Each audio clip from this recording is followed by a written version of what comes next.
This year's commencement speaker is Patrisse Cullors.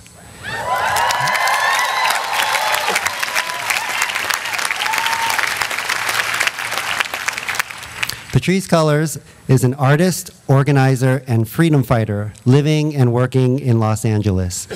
Internationally known as the co-founder of Black Lives Matter, Patrisse is also the founder and a board member of the Los Angeles-based organization Dignity and Power Now, and the director for Truth and Reinvestment at the Ella Baker Center for Human Rights.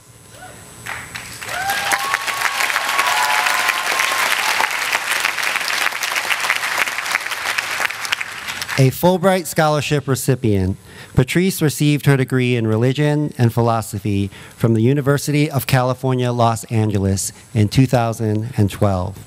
An established community leader and performance artist with an impressive resume of social activism in response to social injustices, Cullors raises awareness to issues, specifically law enforcement accountability, through a unique blend of activism and art.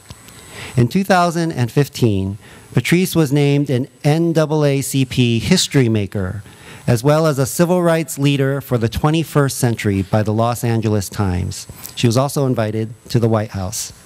Google awarded Patrisse with their Racial Justice Grant to support her ongoing Ella Baker Center project, which is devoting a rapid response network that will mobilize communities to address law enforcement violence.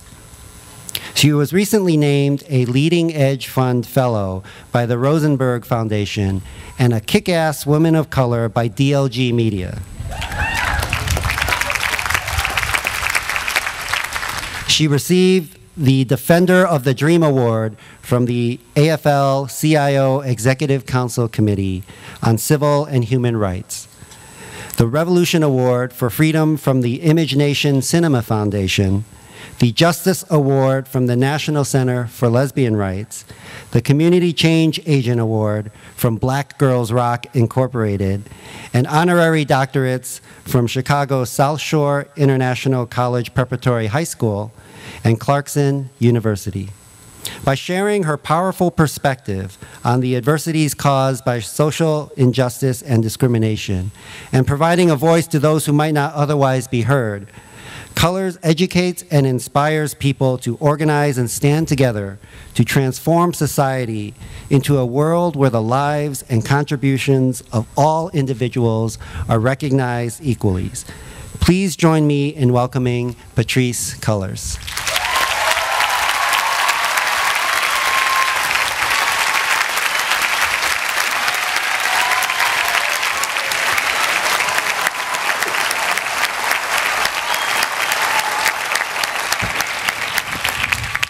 That was the longest bio ever. How embarrassing. And I'm grateful to be here. Thank you, students, for picking me to show up on your day. I'm excited and energized. I've been on this campus a few times to show my art, and it's been incredible to listen to all of your accomplishments. I hope you're proud of yourselves. So look at the person next to you and say, thank you, and that's what's up.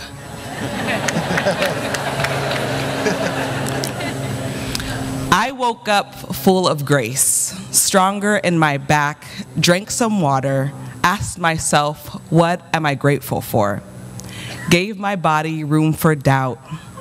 And then I said, I'm grateful I can share what does and what does not feel healing to me. What did you say to yourself this morning, graduates? How did it feel to get up out of your bed and realize you were stepping into a new realm? That this life here at Pitzer College is over. That this is done, you completed your task. What do you see in your future? Every single one of you had a start date here. You came in, you swore to God you knew your major, you then changed it over 1,000 times. You had some of the most trying tribulations in your personal life. You are leaving forever transformed. This day is a powerful day, and it's not because you're receiving a degree. it's not how well you did or the job you have lined up, but rather you went through a process that transformed you. So take a deep breath. Yes. Take that breath. You did this. And what?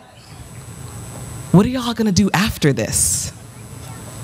What are you gonna make of yourselves? What are you gonna dream of? What are you gonna build? Because we're living in amazing times. From Black Lives Matter to lemonade.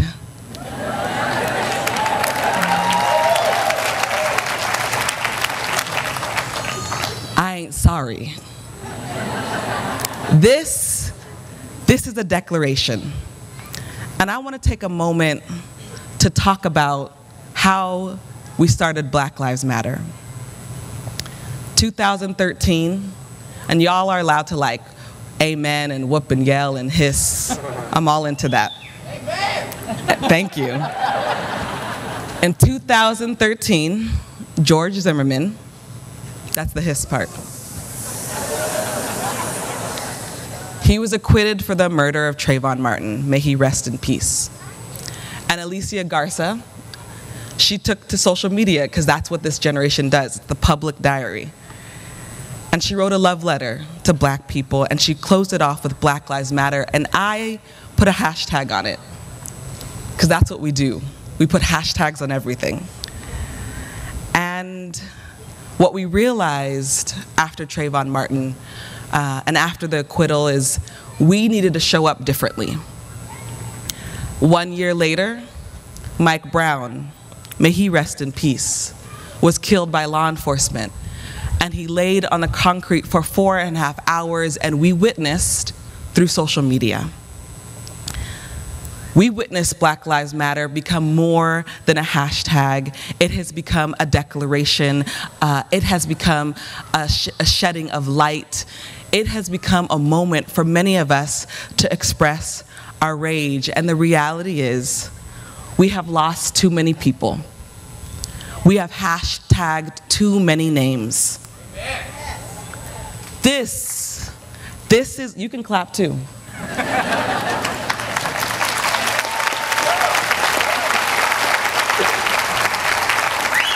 And this is why a movement like Black Lives Matter is happening right now.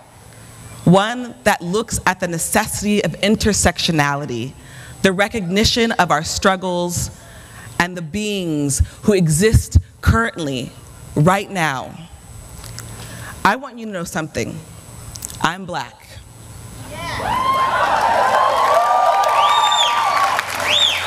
I'm also queer.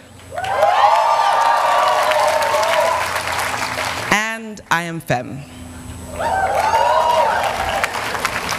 I ain't sorry. We live in an anti-Black world. To be Black is to know the harshest manifestations of oppression. To be Black in this country is to have your father die in a homeless shelter at 50 with nobody. It's to have your brother who has schizoaffective disorder be issued in and out of county jails. To watch your mother work 3 jobs and have very little time for her children, let alone herself. We live in a world that is anti-queer.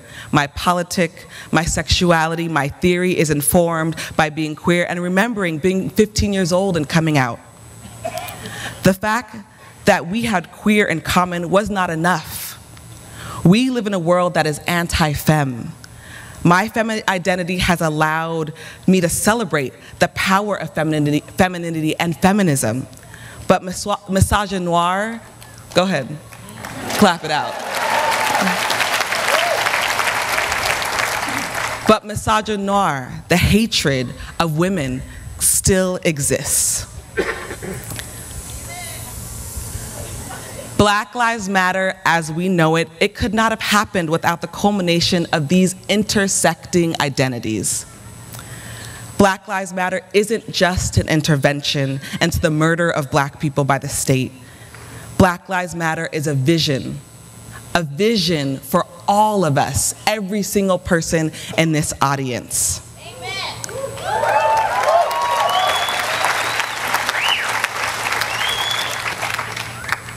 movement is built by all of us. It is our duty to join the growing movement for justice inside and outside of this country. And I say this to every school I go to every audience that I talk to. When I organize on the streets, I say, I didn't show up here to be a celebrity. I didn't show up here to just give a talk. I showed up to make sure that I recruit every single one of you into our growing movement.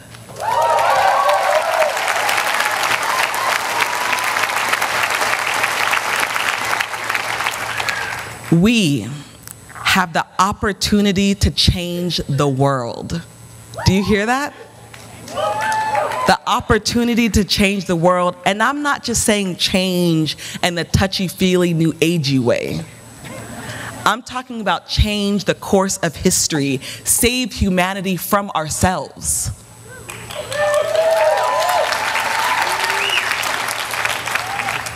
And the questions I have is, how will you each contribute to that transformation?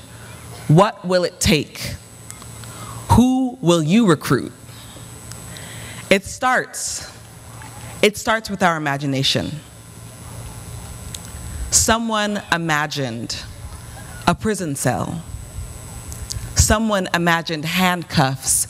Someone imagined guns. But someone also imagined healing justice. Someone also imagined movement building. Someone imagined Black Lives Matter. What will you imagine? And how will it transform the course of history? This is a wonderful time to be alive, y'all. Be in it, love it, live it, and show up radically different. So proud of you, class of 2016. Be brave.